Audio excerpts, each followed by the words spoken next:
ഇത് ഞാൻ ഏതോട്ടന്നെ 2-3 ദിവസത്തിന് മുൻപ് കൊടുത്തിട്ടുണ്ടായിരുന്നു. 2-3 ദിവസം കൊണ്ട് വീഡിയോ ഒന്നും എടുത്തിട്ടില്ലായിരുന്നു. കാരണം എന്താണെന്ന് വെച്ചാൽ ഈ ഹീറ്റ് കാരണം വായിൽ മുറിവും ഉണ്ടാവുമല്ലോ. അതുപോലെ എനിക്കും ഏതോട്ടനും വന്നിട്ടുണ്ടായിരുന്നു. അത് കാരണം ഏതോട്ടന് 2-3 ദിവസം കൊണ്ട് കട്ടിയായിട്ടുള്ള ഫുഡുകളൊന്നും കൊടുത്തിട്ടില്ല. ഈ രാഗി കുറുക്ക്, പിന്നെ കണ്ണങ്കായേര പൊടി, അതിൻ്റെ കുറുക്കുകൾ മാത്രമേ കൊടുത്തിട്ടുണ്ടായിരുന്നു. പിന്നെ എനിക്കും സംസാരിക്കാൻ പറ്റില്ലായിരുന്നു. എന്താണെന്ന് വെച്ചാൽ മുറിവ് കാരണം എനിക്ക് നാവില വന്നിട്ടുണ്ടായിരുന്നത്. അപ്പോൾ എനിക്ക് ഒട്ടും സംസാരിക്കാനും പറ്റിയില്ല. അപ്പോൾ വീഡിയോ എടുത്താലും വോയിസ് ഓവർ ചെയ്യാനും പറ്റില്ലല്ലോ. അത് കാരണം വീഡിയോ ഒന്നും എടുത്തിട്ടില്ലായിരുന്നു. ഫ്രണ്ട്സ് എല്ലാവരും ചോദിച്ചിട്ടുണ്ടായിരുന്നു, എന്ത് പറ്റി, എന്താ 2-3 ദിവസം കൊണ്ട് വീഡിയോകളൊന്നും കാണുന്നില്ലല്ലോ, കുഞ്ഞിന് ഫുഡൊന്നും കൊടുക്കുന്നില്ലേ, എന്ത് പറ്റി എന്ന് പറഞ്ഞിട്ട്.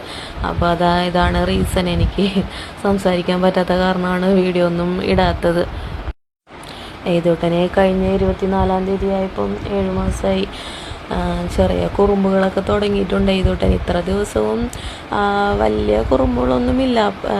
എനിക്ക് നോർമലി എന്താ പറയുക, പ്രഗ്നൻ്റ് ആയപ്പോൾ ഞാൻ വിചാരിച്ചതാ, ദൈവമേ എങ്ങനെ മാനേജ് ചെയ്യുമേ നീ കുഞ്ഞുണ്ടായി കഴിഞ്ഞാൽ എന്നൊക്കെ ചെറുതായിട്ട് പേടിച്ചിട്ടുണ്ടായിരുന്നു.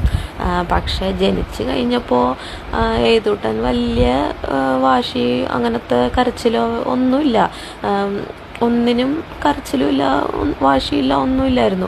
പക്ഷേ ഇപ്പം ചെറുതായിട്ട് കരച്ചിൽ, ചെറിയ വാശികൾ, പിന്നെ ചെറിയ കുറുമ്പുകൾ ഒക്കെ തുടങ്ങിയിട്ടുണ്ട്.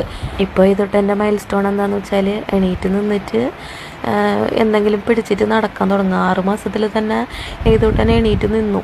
അപ്പോൾ ഇത് ന്യൂ മോംസ് ആരെങ്കിലും കാണുന്നുണ്ടെങ്കിൽ നിങ്ങളെ കുട്ടിക്ക് എത്ര മാസമായി, ഇപ്പോഴത്തെ മൈൽ സ്റ്റോൺ എന്താണെന്ന് വെച്ച് കമൻറ്റ് ചെയ്യും.